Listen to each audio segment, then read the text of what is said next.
உறவுகள் அனைவருக்கும் வணக்கங்க. கார்த்தியும் அவங்க அப்பாவும் போயிட்டு, இங்கே பாருமா என்னென்ன அநியாயம் நடக்குது தெரியுமா, நீ பாட்டு இங்கே வந்துட்டியம்மா, எதுக்கு இங்கே வந்திருக்கீங்க, அண்ணி அண்ணி இங்கே பாரு கார்த்தி, உங்களுக்கு எனக்கு ஒன்றும் இல்லைன்னு வந்தாச்சு, ரெண்டு பக்கட்டும் பெரிய பிளவு ஏற்பட்டு போச்சு, அப்புறம் ஏன் வர்றீங்க, இனிமேல் இது ஒட்டாது அப்படின்னு கண்மணி கத்துறாங்க. ஐயோ அண்ணி, அது எல்லாமே பிளானை போட்டு உங்களை பிரிச்சிருக்காங்க அண்ணி, இப்போ கரெக்டாக வெண்ணிலா வந்துட்டா பார்த்தீங்களா அப்படிங்கிற ஒரு மாதிரி வேகமாக பார்க்குறாங்க. அதுக்கப்புறம் யார் வந்தால் எனக்கு என்ன, அதையும் என்கிட்ட சொல்கிறீங்க அப்படின்னு கண்மணி கத்துறாங்க. ஐயோ ஏமா புரிஞ்சுக்காம பேசுகிற அப்படின்னு கார்த்தி அப்பா திட்டுறாரு. இங்கே பாருங்க அங்கிள், வேணாம் அங்கிள், நீங்களாம் நல்லவங்க தான், நல்லா இருங்க. ஐயோ அத்தை இங்கே தவிச்சிட்டு கிடக்குறாமா, பாவம்மா அப்படிங்கிறாங்க. எங்கள் அண்ணி பாவம், உன் மேலே உயிராக இருக்காங்களே, இருக்கட்டும், அதுக்கு என்ன பண்ணுறது, அவங்களுக்கு அங்கே பாட்டிக்கு அவங்க பேச்சு தானே முக்கியமாக போச்சு. அவர் என்னமா வச்சு பார்த்தாரா, என் வீட்டை வாங்கி கொடுத்தேன், நான் உனக்கு போட்ட பிச்சைன்னு சொல்லிட்டாரு, நான் எப்படி வருவேன், ஐயோ எல்லாம் அவனை ஏற்றி விட்டுருக்காங்கம்மா, எல்லாம் என் பெரியம்மா பண்ண வேலை அப்படின்னு சொல்கிறாங்க. ராஜேஸ்வரி பாட்டி இருக்கே அப்படின்னு சொல்லிட்டு கத்துறாரு கார்த்தி. இங்கே பாருங்க அண்ணி அண்ணி அப்படிங்கிறாங்க. பிளானை போட்டது உங்களுக்கே தெரியுது தானே, தெரியுது தான், ஆனால் என்ன பிளான் போட்டால் என்ன, பொண்டாட்டியை பற்றி தெரிஞ்சிருக்க வேணாமா, புரிஞ்ச மனுஷன் தான் மனுஷன், அவன் இல்லைன்னா அவன் மனுஷனே இல்லை, நீங்கள் போங்க தயவு செஞ்சு அப்படிங்கிறாங்க. அப்படியே மூஞ்சில் அடித்த மாதிரி பேசவும் ரெண்டு பேரும் கிளம்பிடுறாங்க. வேற வழி இல்லை, எவ்வளோ தாங்க கெஞ்ச முடியும். அடுத்து அவங்க அம்மா வருது, அதாவது அன்பு அம்மா வருது, கெஞ்சது கூத்தாடுது. இங்கே பாரு அவள் வந்துட்டாடி, அவள் வீட்டுக்குள்ள வந்து ராஜி ஆடுறா, என்ன சொன்னா தெரியுமா அப்படிங்கிற அப்படி பார்க்குறாங்க. கண்மணி அம்மா என்ன பண்ணுறாங்க, ஏன் என்ன பண்ணுறா சிவாமின்னு கேட்கல, அவள் வீட்டுக்குள்ள வந்து கால் மேலே கால் போட்டுட்டு ஆனமாக இருக்கா, என்ன காப்பி கேட்குறா தெரியுமா, எவ்வளோ திமிரு, கார்த்தி நல்லா பிடிச்சி வாங்கி விட்டான், யாருக்கடி காப்பி கொடுக்குறதுன்னு. உடனே பாட்டி வந்துட்டு, ஏன் என் பேத்திக்கு கொடுத்தாதான் என்ன, நீ சும்மா தானே இருக்க, அவள் பிஸ்னஸ்ஸு நம்ம கம்பெனிக்காக அவ்வளோ பாடுபடுறா அப்படி இப்படிங்குது, ஒன்றுமே பண்ண முடியல, அவளோட ராச்சியமாக போயிடுச்சுமா, அதாம்மா நான் உங்களை வந்து கெஞ்சுறேன். ஓ அப்போ அவளை விரட்டுறக்காண்டி அடக்கிறக்காண்டி நான் இங்கே வரணுமா, எங்களுக்குன்னு தன்மானம் ஒன்று வேணாமா அப்படின்னு பாலே எது ஒரு கதவை திரடிங்கிற மாதிரி பேசுது. ஆனாலும் ஒருத்தன் ஒன்றும் பண்ண முடியல, அவங்களும் போயிடுறாங்க. அதுக்கப்புறம் அம்மா நம்ம இங்கே இருக்க வேணாம்மா, நம்ம காலி பண்ணிட்டு எங்கேயாவது போயிடுவோம், எங்கேடி போகிறோம், எப்படி போகிறது அப்படிங்கிறாங்க. எனக்கு இங்கே இருக்கவே பிடிக்கலம்மா, இங்கே தாண்டி நம்மளோட வாடிக்கையாளர் கஸ்டமர்லாம் இருக்காங்க, நம்ம சின்ன கடையை ஆரம்பிப்போம்மா, நம்ம முன்னுக்கு வருவோம்மா அப்படின்னு பேசிக்கிறாங்க. அடுத்து பார்த்தா வீட்டுக்கு போயிட்டு கொஞ்சம் முடியாமல் வந்துடுதுங்க சிவாமிக்கு, ரொம்ப நெஞ்சு வலி வந்துடுது. அப்புறம் பவித்ரா ஃபோன் பண்ணுது, அக்கா இங்கே பாருங்க அத்தைக்கு முடியலை அப்படிங்கிறாங்க. நான் என்னவா பண்ண முடியும், நான் அந்த வீட்டுக்குள்ள இனிமேல் வர முடியாது, ரொம்ப முடியாமல் வந்துடுதுங்க. அதை நினச்சி கண்மணி நினச்சி அதுக்கப்புறம் டாக்டர்லாம் வந்து பார்க்குறாங்க. அவங்களுக்கு மன அழுத்தம் அதிகம் ஆயிடுச்சு, இது இப்படியே போனால் உயிருக்கே ஆபத்துன்றாங்க. அன்பு பார்க்குறாங்களா, அம்மா ஏமா அப்படி பண்ணுற, என்னடா நீ பண்ணுறதுக்கு நான் என்ன பண்ண முடியும், அந்த வெண்ணிலாவோட சேர்ந்துட்டு என் மருமக கண்மணியை விரட்டிட்டில்ல, நான் எங்கேம்மா விரட்டினேன், நீ விரட்டாம அப்படிங்கிறாங்க. நான் வெண்ணிலாவோடலாம் சேரலம்மா அப்படிங்கிறாங்க. சேர்ந்து தானடா பொழப்பு பார்க்குறேன், வேலை பார்க்குறேன், ஐயோ பாட்டி வேலை பார்க்க சொல்கிறாங்க, வேலை பார்க்குறேன், அவ்வளோதான், மற்றபடி நான் வெண்ணிலாவை ஏற்றுக்க மாட்டேம்மா அப்படின்னு சொல்ல, எல்லாம் தெரியும்டா அப்படின்னு ரொம்ப நொந்துக்கிறாங்க. அப்படியே ரொம்ப ஒரு மாதிரி ஆகிறாரு அன்பு. தப்பு பண்ணிட்டோமோ அப்படிங்கிற மாதிரி நினைக்கிறாரு. பொண்டாட்டி ஞாபகம் கட்டில் மெத்தையில் தடவி தலாணி பக்கத்தில் படுத்திருந்த ஒரு ஜீவன் இல்லைன்னா யாருக்குமே வரத்தானங்க செய்யும், ஏக்கம் இருக்கும்ல. பகலில் தேடுறானோ இல்லையோ, ஒரு சில ஆண்களுக்கு ராத்திரில் தேவைப்படும், அப்படி தடவி பார்க்குறான். உண்மையான அன்பு இருக்கவன் 24 மணி நேரம் தேடுவாங்க தான், அது வேறு விஷயம். ஒருத்தவங்களுக்கு அந்த இதுலையாவது தேடுறாங்களே அப்படின்னு தாங்க நினைக்கிற அளவுக்கு இருக்குது. அந்த நேரத்தில் தேடுறான், காணமுண்டு. கண்மணின்னு ஃபோன் பண்ணுவோமான்னு பார்க்குறேன், ஆனால் பண்ண பிடிக்கல. இங்கே பார்த்தா கண்மணி என்ன பண்ணுறாங்க, இப்படி யோசனையில் இருக்காங்க, நம்ம க்ளவுட் கிச்சனை ஆரம்பிச்சிருவோம், அவங்களுக்கு முன்னுக்கு வந்து காமிக்கணும் அப்படின்னு இருக்கல. அங்கே ஒரு சம்பவம் நடக்குதுங்க. புருஷனை விட்டு வாழாமல் வந்ததில் இன்னொருத்தன் வந்து கொஞ்சம் தப்பாக நடந்துக்க பார்க்குறான். புருஷனை விட்டு தாண்டி வந்திருக்கிற நீ என்ன பெரிய யோக்கியமா அப்படி இப்படின்னு சொல்லி சண்டை வருது. எல்லாரும் அசிங்கமாக பேசுகிறாங்க.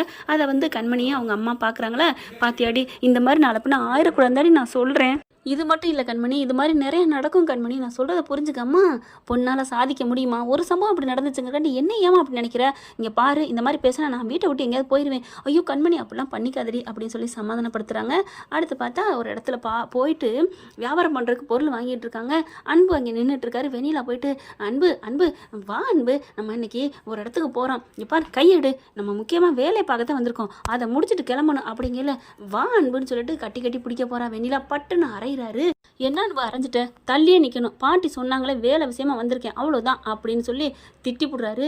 கண்மணி பார்க்குது, பரவாயில்லையே பயப்புள்ள கரெக்டாக ஸ்ட்ரிக்டாக இருக்கானே அப்படின்னு நினைக்கிறாங்க. நம்ம கூட கொஞ்சம் ரெண்டு பேரும் ஒன்றா பார்த்துட்டு ரெண்டு பேருக்குள்ள லவ் இருக்குமோன்னு நினச்சோம், அப்போ இவளுக்கு பண்ணுற சதி தான் அப்படின்னு நினைக்கிறாங்க.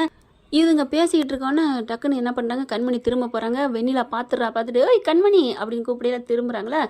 இரு அன்பு அப்படின்னு கிட்டக்க போயிட்டு என்ன பார்க்குற, எப்படி உன்னை விரட்டி விட்டு என் அன்போட சுத்திதுறேன்னா இனிமேல் ஜென்மத்துக்கு நீ அந்த வீட்டுக்குள்ளே வரவே முடியாதுடி. நான் என்ன விரட்டினில்ல, நான் அந்த வீட்டுக்குள்ளே வர முடியாதுன்னு இப்போ பார்த்தியா காலம் எப்படி மாறிச்சுன்னு அப்படிங்கிற கண்மணி அப்படியே முறைக்கிறாங்க. என்னடி முறைக்கிற, எப்பார் உனக்கு அவ்வளோதான் சொல்லிட்டேன், உன் பக்கம் நான் திரும்பி பார்க்கக்கூடாதுன்னு வந்துட்டேன், அப்புறம் ஏண்டி என்னை சீண்டி பார்க்குற அப்படின்னு கண்மணி திட்டுறாங்க. அப்படி தானே சீண்டுவேன் அப்படின்ட்டு அன்பு இங்கே வாங்க அப்படிங்கிற அன்பு வராங்களா. உடனே கையை பிடிக்க அவர் கையை தட்டி விடுறாரு. பார்த்துக்கிட்டியா ஏன் அன்பு, நான் கண்டிப்பாக கல்யாணம் பண்ண வேண்டி என்ன பேசுகிற அப்படின்னு அன்பு திட்டுறாங்க.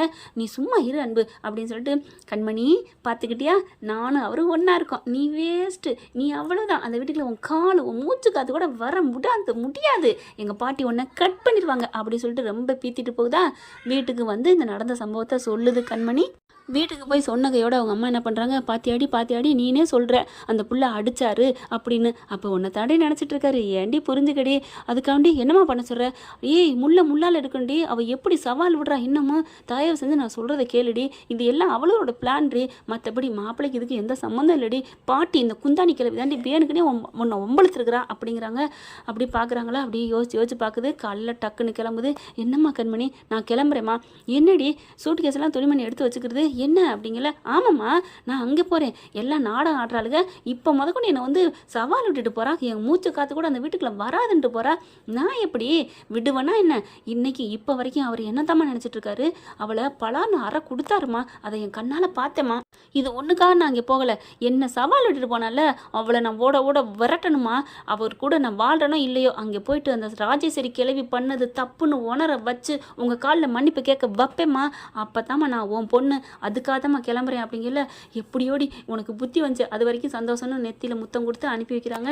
நானும் வரட்டுமா, வேண்டாம்மா உங்களை வச்சு தான் நம்ம கேமாண்ணா, நான் பார்த்துக்கிறேன், உங்கள் காலடியில் விழ வைப்பேன் அப்படின்னு சொல்லிட்டு கண்மணி சூட் கேஸ் எடுத்து கிளம்புறாங்க.